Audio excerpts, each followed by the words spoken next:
Good morning, friends. Paul Green here with the Comedian's Commute. It is Wednesday morning, April 8th, and I am heading off to work as usual. I had a fun night last night performing with the Tempe Symphonic Wind Ensemble. We did selections from the screen and stage. Among the selections, we did some tunes from the Gilbert and Sullivan musical Mikado, which was actually cool because I got to do two kind of unique things when we were playing that.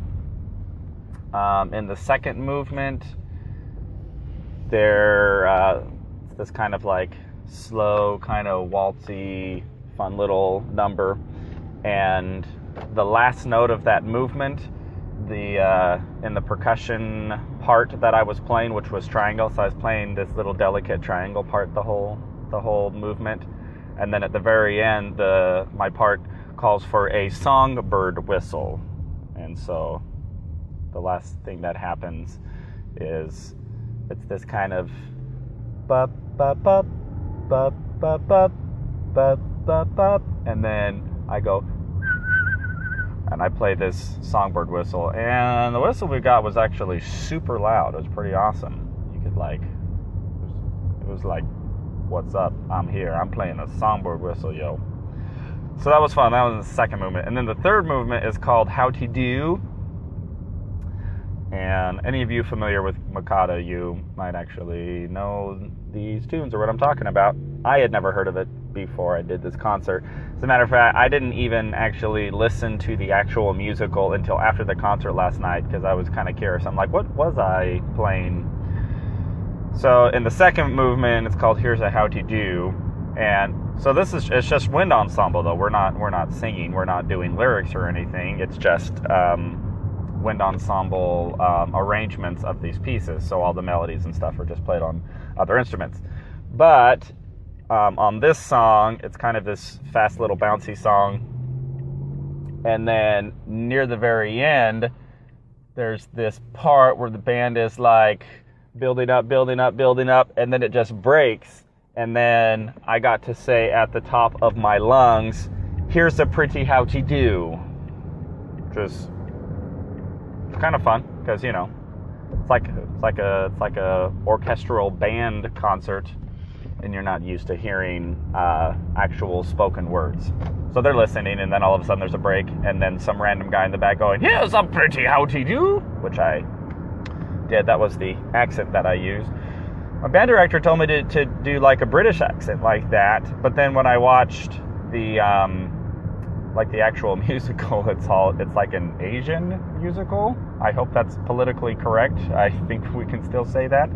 I don't know which nationality. I'm probably a little embarrassed. Maybe it looked Japanese. I think maybe Japanese. So I don't understand why I was doing a British accent when I said here's a pretty how to do. I don't know if that's just a thing. Whatever. But anyway, so that was fun. So we did that. We opened with a score from a movie called El Cid. Like half of the movies that we did I've never seen before, so I don't really know what we were playing. El Cid was one. Then we did a really cool piece called The Wind and the Lion, which I guess is a movie that Sean Connery was in some time ago, and very Middle Eastern feel to it, which was a lot of fun. And I'm trying to think of the name of the other tunes we did. So we did that. We did the Mikado. Then we did we did Les Miserables.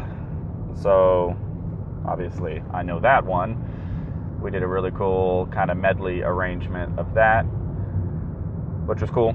And then we did a fun piece called Casey at the Bat, which was cool because that involved narration. So our band director, Doc Wilson, he's got like a super awesome resounding voice. And so Casey at the Bat, it's pretty much just a rendition of Take Me Out to the Ball Game. but then it has like these kind of intense sequences in between Take Me Out to the Ball Game where the narrator tells this story of Casey at the bat, and it's very much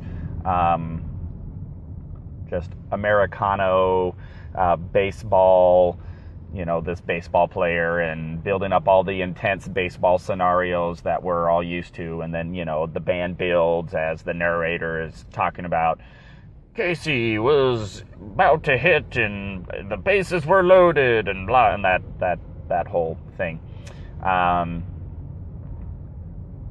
could never really hear the narration because I'm way in the back playing percussion, and so I could catch some things, but I wasn't really able to get involved in the narration too much, also because I had to concentrate on making sure that I was playing the right notes. On that one I got to play snare drum and triangle, which was a lot of fun. I got to do all the fun little, whenever we'd go back into the little Take Me Out to the Ball Game waltz, I would always have these kind of fun little triangle notes. So that was cool. And then we played Frozen. We played a Frozen medley. So even semi-pro orchestral wind ensembles can't escape Frozen. You just can't do it. So we did that. Then probably we did Jurassic Park. That was really cool. That went really well. We had a classical piano player there for that little part in the middle where it's just that really nice piano melody. Ba-da-da, ba-da-da, ba-da-da-da-da-da-da. So we had this really awesome piano player. That was cool. And then my favorite song of the night, which we closed with, was the theme from Silverado, which I don't think I've seen. Maybe I have. I know it's kind of old school Western movie, but the score, that piece is just super cool. Starts out with that really cool French horn fanfare. It's really cool. So really fun concert. We had a good turnout. Actually, this was kind of funny. So where we're performing, Tempe Center for the Art, there's like 3 levels of seating. There's like your regular floor seating, and I know there's other terms for these. I just can't remember what the actual theatrical term for the different parts of an audience in a theater are. But so you have like your ground level. That's kind of like your expensive seats. You're like right there. You're like stage level, and then we had the next level, which is like the first level of balcony seats, and then there's a third level of balcony seats, which is like way at the top. So it's kind of like expensive seats, middle class seats, lower class seats. So we played the show, and the interesting thing is we got a standing ovation, but only from the middle class seats. And the design is such that the other sections, you can't really see the other sections unless you were probably like looking really hard. So being in the middle section, because if it is like if you're in a crowd and like a few people start doing a standing ovation, our tribal instincts of wanting to follow the crowd and follow our leaders kicks in, and usually people will stand even if they don't really feel like doing a standing ovation. There's actually a really interesting episode of Brain Games on National Geographic, which I love watching, that talks about that very thing, where they do an experiment about people doing a standing ovation and they did it on purpose. They placed people in a crowd, and then they had this speaker who just said like random nonsense for about 10 minutes. And then when he concluded, they had these 2 leaders who were placed and like really get into it and stand and give him a standing ovation. And then like the whole crowd was like, oh, I guess we're supposed to stand for this and give a standing ovation. So anyway, so that dynamic was not in place because the middle section who started the standing ovation couldn't really be seen by the people down on the floor or the people above them on the 3rd floor. And so the only section who gave us a standing ovation was like the middle class section, and no one else. And I was talking to the other percussionist, and I was like, see, here's what I think is going on. Now this is my interpretation. You see, in the wealthy seats, they're wealthy, so they're unimpressed. They're kind of like, whatever. I'm wealthy. I don't have to do anything I don't want to do, etc. Then you have the lower class people. Those are the entitled people, and they're like, people should just give me everything, and other people should pay for my living, and I shouldn't have to work hard, so I'm not going to give a standing ovation. But then the middle class, that's like our peeps. That's like the red-blooded American. That's the backbone. That's the engine that keeps our country running. It's the hardworking middle class who don't take anything for granted and who appreciate everything that they have and show their appreciation for others. So there's a little bit of a probably too much of a political, a socio-economic interpretation of the standing ovation at the Tempe Symphonic Wind Ensemble concert last night. Purely theoretical. And if anybody's offended now because I'm trying to make generalizations about class systems and everything, relax. I'm joking around. Okay, let's just calm down, everybody. All right. Seriously. Oh my gosh, there's a police officer poached right there. You're not going to be able. Let me see if you can see him. Oh, you see him right there in the back. You see the SUV? He was just on the right side.